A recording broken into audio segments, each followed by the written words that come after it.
Hello and welcome to Holly D Live. Of course, another episode. This is going to be under the podcast for mental health.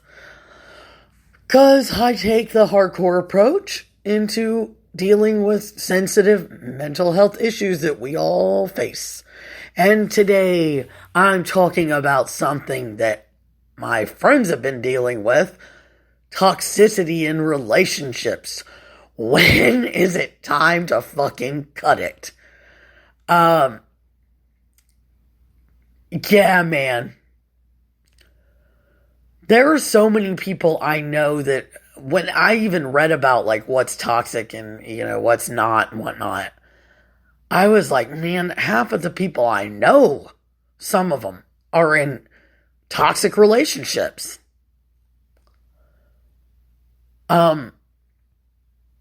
It's like you didn't start out that way, but it ends this way. Oh my gosh. Hold on. First off, I'm going to do this is from Time magazine. It's just a little article about what a toxic relationship is and how to fix it, shit like that. I'm recording on speaker. Awesome. What is a toxic relationship? Dr. Lillian Glass, she wrote a book called Toxic People in 1995, and she defines a toxic relationship as any relationship between people who don't support each other, where there's conflict and one seeks to undermine the other, where there's competition, where there's disrespect and a lack of cohesiveness. Fuck, guys, I can't stress that shit enough. Toxic relationship, Glass says that a toxic relationship is consistently unpleasant and draining for the people in it, to the point that negative moments outweigh and outnumber the positive ones. Mentally, emotionally, and possibly even physically damaging. What makes a relationship toxic? And you know what? I realized, especially with digging into this mental health, a lot of this shit stems from childhood, bro. I mean, whoa, dude. It's all about childhood. Like, I had a great childhood, man. I love my life. And maybe that's why I love my life, because I did have a great childhood. But some people didn't. A lot of people didn't. They had shitty shit happen.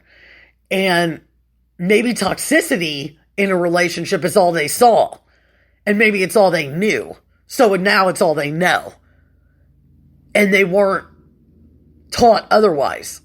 And now they believe it to be, they're comfortable in that chaos. You know? I mean, I have someone that I talk to on a regular basis.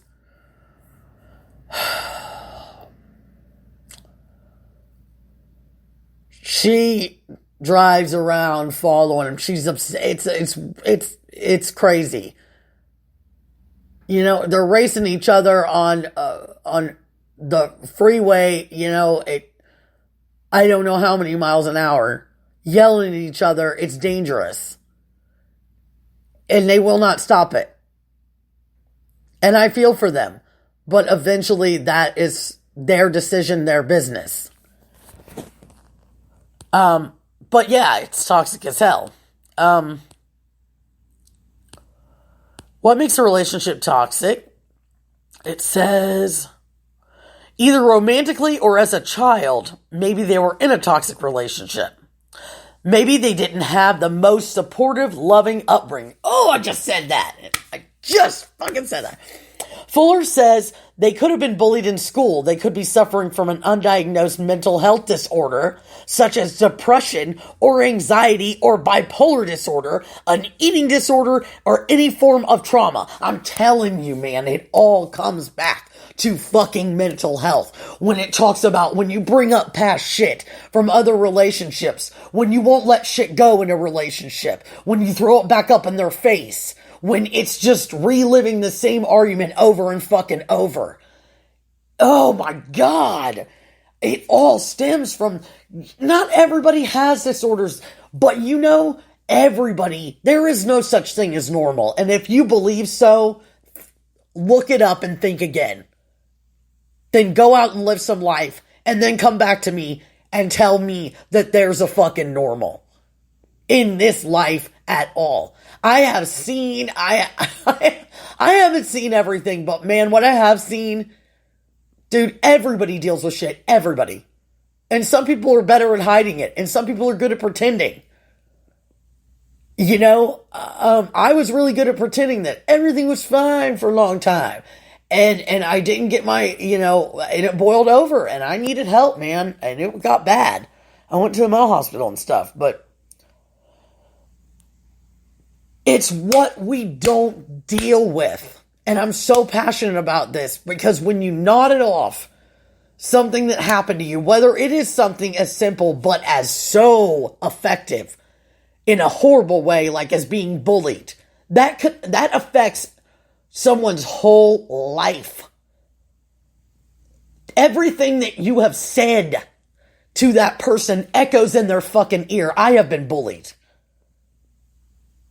for a long time, on and off, with different people. Every time I got in a new grade, I was like, there's a new bully.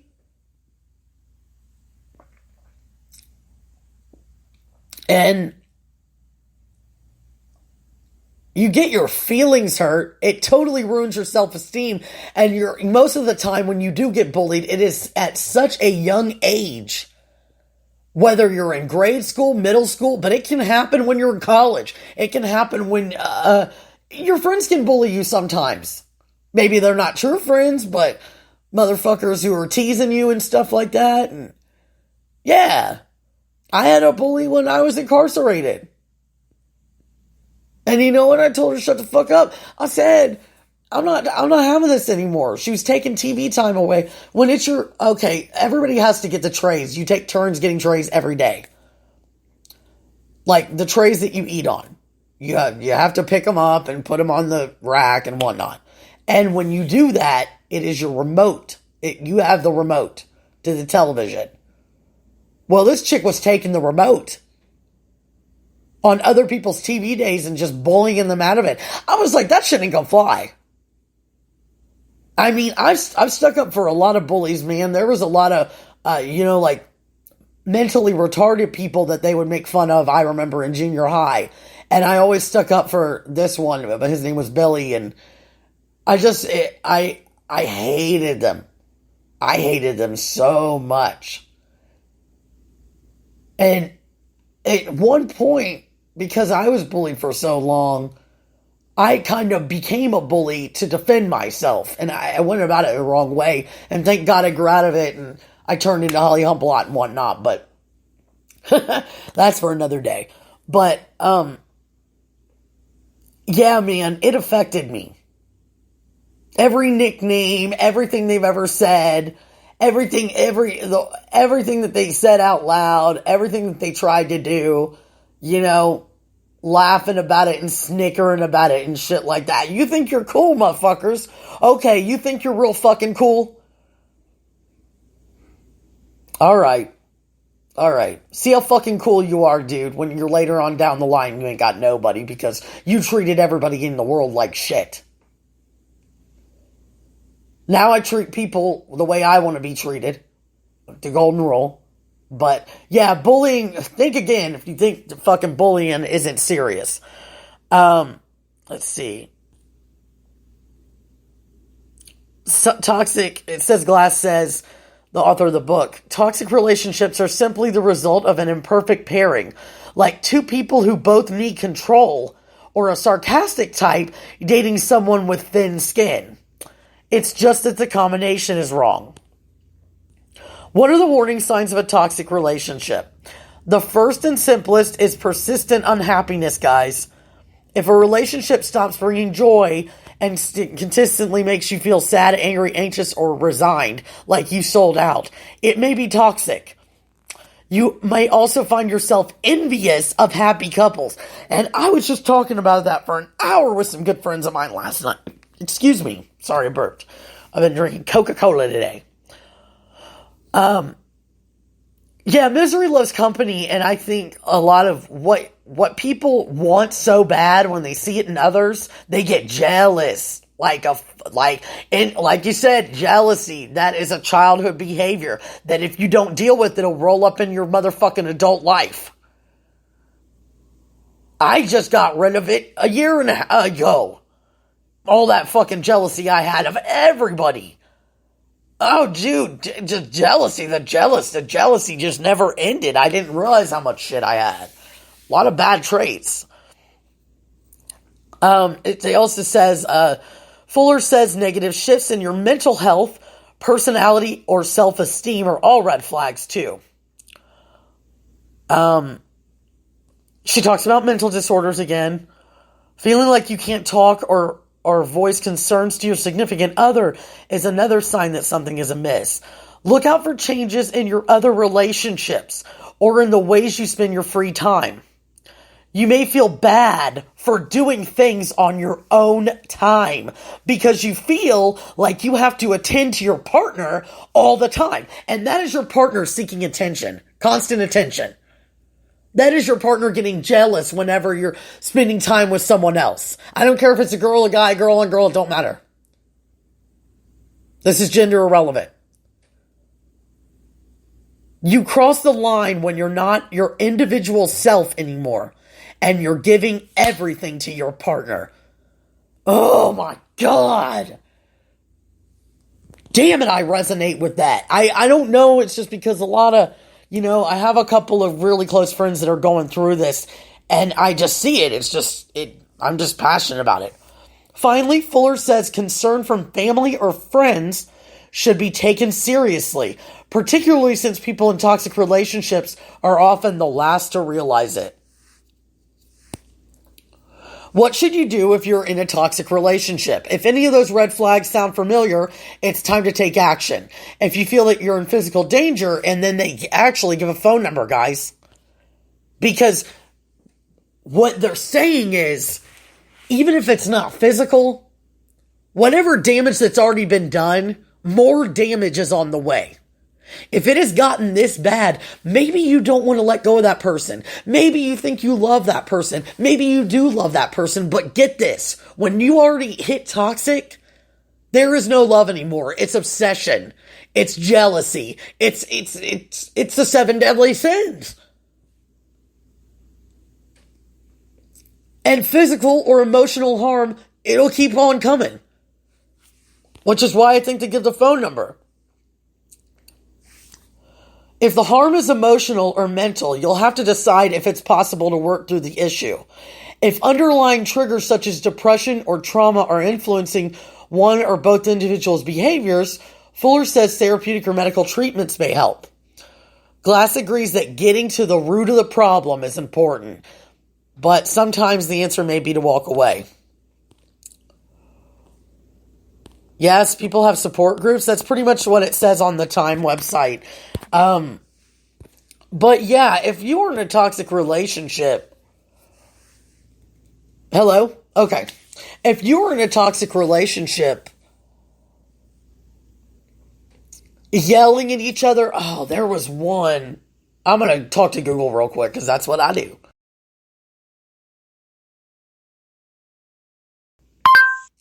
Here's a summary from Insider. Lack of trust, hostile communication, controlling behaviors, frequent lying, all take, no give. You feel drained, and you're making excuses for their behavior. There we go. If you're in a toxic relationship, you may recognize, you probably heard that. You may recognize some of these signs of yourself, your partner, or the relationship itself. Lack of support. Toxic communication, meaning you're yelling at the top of your fucking lungs. Jealousy. Controlling behaviors. Ugh. Dishonesty, resentment. 38 signs of a toxic relationship and tips for fixing it. This is from Healthline. We don't have to go through all 38. I'm just going to go through them real quick. All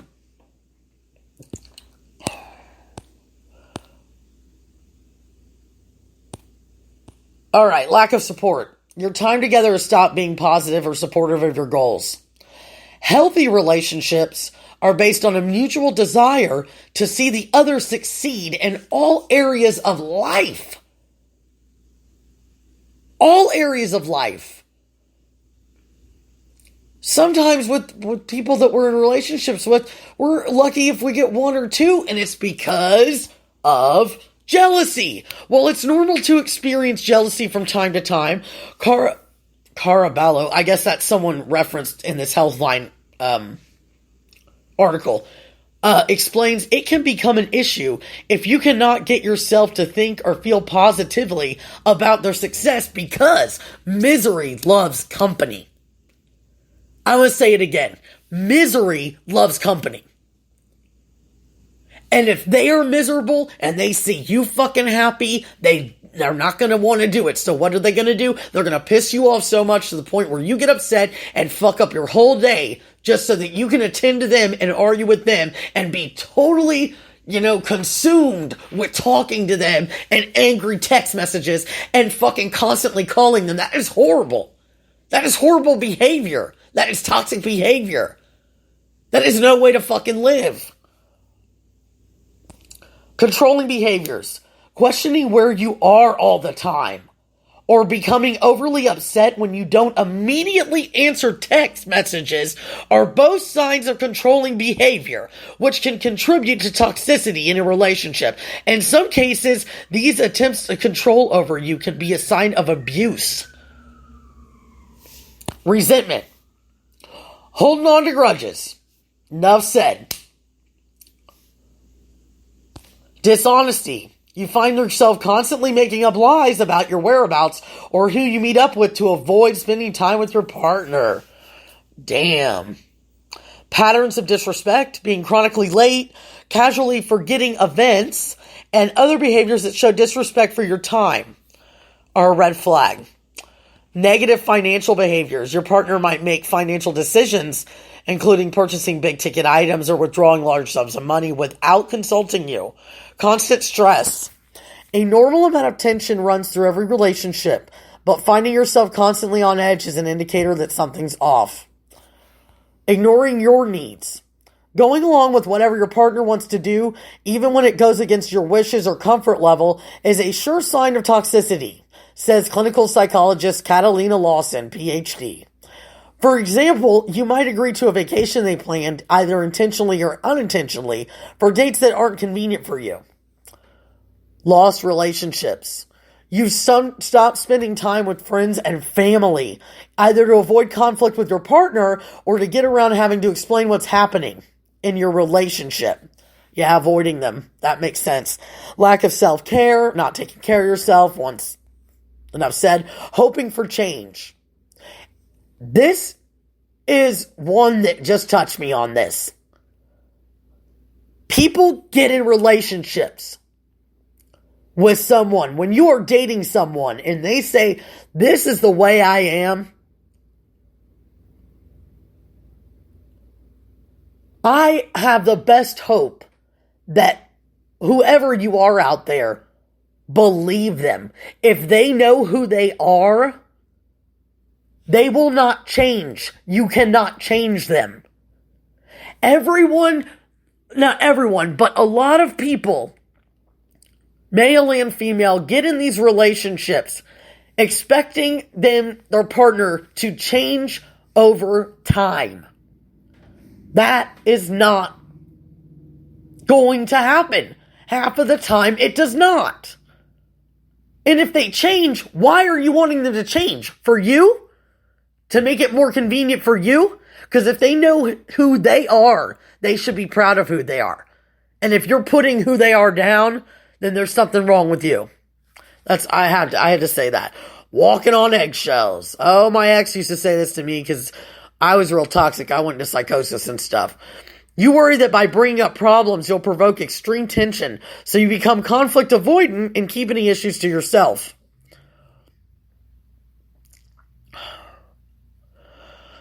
Can the relationship be saved? The deciding factor is both partners must want to change. That's both of them, not just one. If only one partner is invested in creating healthy patterns, there is little likelihood that change will occur. Here's a few other signs you might be able to work things out. Willingness to invest. You have to be open and willing to make the relationship better. Accept responsibility for your actions. Recognize your past behaviors that have harmed a relationship. Shift it from blaming them to understanding them. Openness to outside help. This is a big one. Sometimes you might need help to get things back on track, either through individual or couples counseling. How can we move forward? Oh, hold on. I just saw one. Sorry. I got so excited.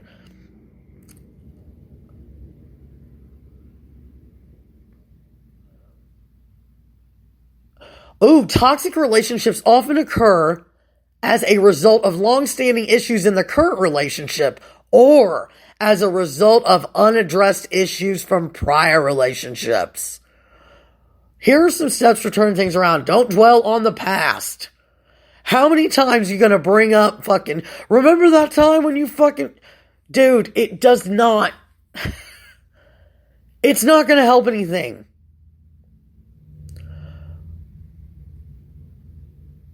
Don't refer back to negative scenarios. View your partner with compassion. When you find yourself wanting to blame your partner for all the problems, try taking a step back and looking at the potential motivators behind your behavior.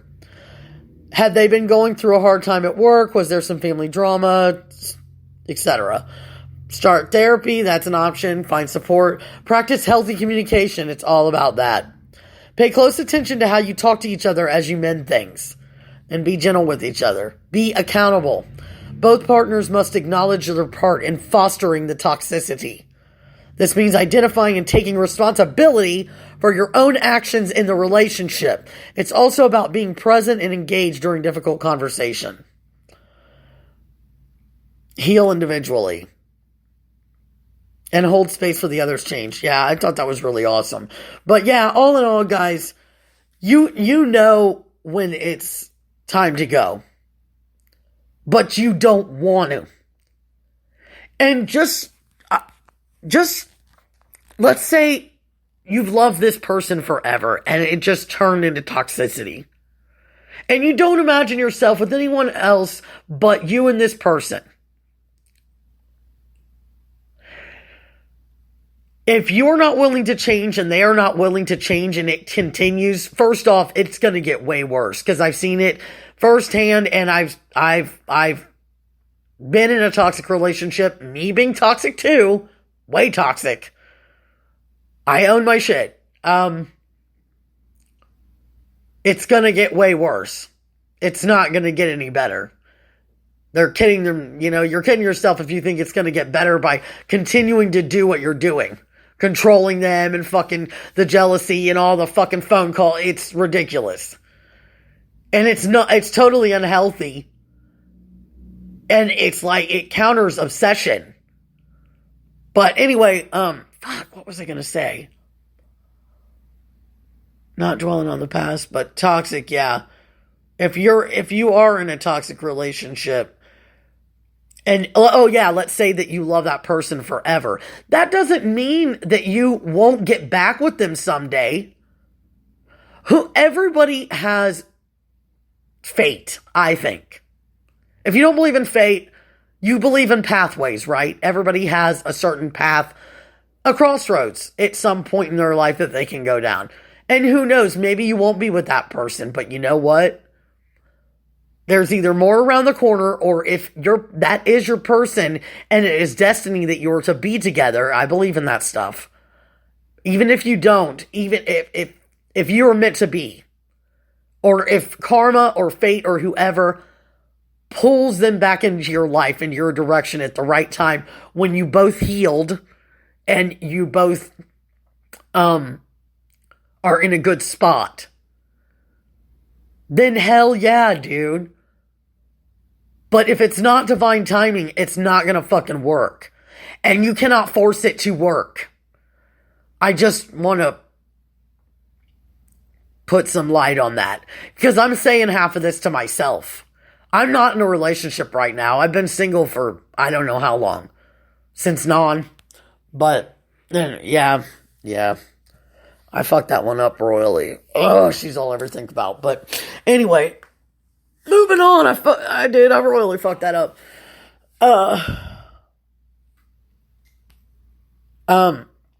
Anyway, just,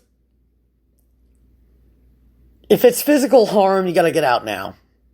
If you're hitting him, you guys are throwing shit, you're starting to throw shit, eventually that motherfucking shit is going to hit somebody, and it's just going to get worse. So please, please, please, just reach out for help. Try and change the way that you communicate, just what I read on Healthline, and love each other. Take care of each other, and that is it. That is all I have for toxicity. Sorry if I got crazy and fucking yelling, but I was super passionate on this subject. I hope you guys have a great weekend. Thank you so much for all your support and downloads, and I will talk to you soon.